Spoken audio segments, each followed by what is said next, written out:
এখানে মোটামুটি আপনার এই মন্দিরটা তো বহু পুরনো, বহু বছরের পুরনো মন্দির। হ্যাঁ, তবে আমি এসছি আপনার এই বছর খানিকের একটু বেশি হলো আমি এখানে মন্দিরে পুজো করছি। প্রতি শুক্রবারে মায়ের একটা উইকলি পুজো হয় আর কি। সেই দিন খুব ভিড় হয় এবং ভক্তদের খুব ভিড় হয়। আর ওই দিন একটা পুলিয়ালাম বলে একটা ভোগ হয়, ওই দিনটাই হয় শুধু। আর এমনি প্রতিদিনই পুজো হয়, যেমন রামনবমীতে একটা বিশেষ অনুষ্ঠান হয়, রামনবমী, তারপরে আপনার দুর্গা পুজোর কদিন নবমী পর্যন্ত একটা পুজো হয়। হ্যাঁ, আর মায়ের প্রতিষ্ঠা দিবস একটা আছে, সেটা ফেব্রুয়ারি মাসে হবে। সেদিনও খুব উৎসব করে, খুব ধুমধাম করে আমাদের এখানে পুজো হয়। সপ্তাহে যে শুক্রবারে যে ভোগটা তৈরি হয়, ওটার জন্য আপনার অনেকে ওই ডোনেট করতে পারে ভোগটা, যেমন 516 টাকা দিতে হবে। 516 টাকা দিলে তার নামে পুজো হবে। হ্যাঁ, উনিও ভোগ পাবেন এবং বাকি যে ভোগটা থাকবে সেটা সবার মধ্যে ডিস্ট্রিবিউট করা হয়। প্রতি শুক্রবারে বড় মায়ের পিছনে কাপড় চেঞ্জ হয়। ওই কাপড়টা অনেকে দেয় আর কি। দিতে গেলে ধরুন যেরকম কাপড়টা দেওয়ার নিয়ম হচ্ছে, যদি আপনি এই কাপড়টা শুক্রবারে চেঞ্জ হয়, আবার নেক্সট শুক্রবারে ওটা খুলে রাখা হয়। যদি ওই কাপড়টা ফেরত নিতে যায় তাহলে 201 টাকা দক্ষিণা দিতে হবে। আর যদি না নেয় তাহলে 101 টাকা দিলেই হবে। যদি ফেরত না নেয়, ফেরত নিলে 201 টাকা, ফেরত না নিলে 101 টাকা। পরের শুক্রবারে সেই কাপড় উনি ফেরত নিতে পারেন। ইনি আমাদের প্রতিষ্ঠিত মা। হ্যাঁ, ইনারই পুজো হয়। এই মাকে আমরা ব্রাহ্মণরা ছাড়া কেউ ছুতে পারে না।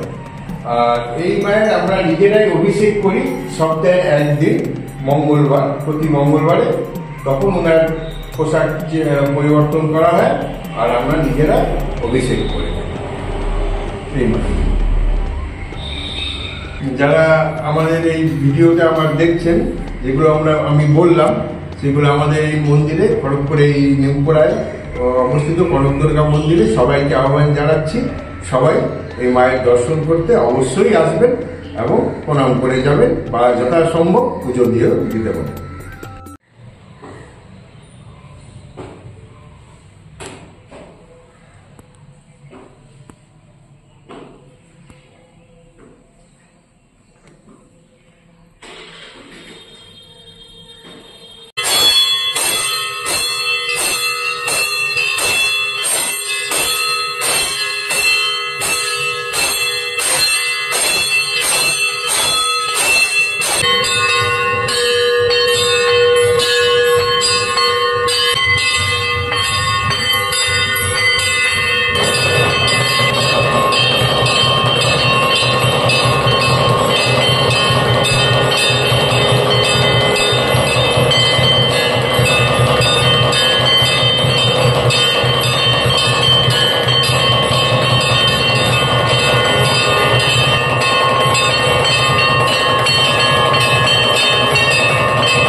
Manipura, Belia, Vanatra, Samhita,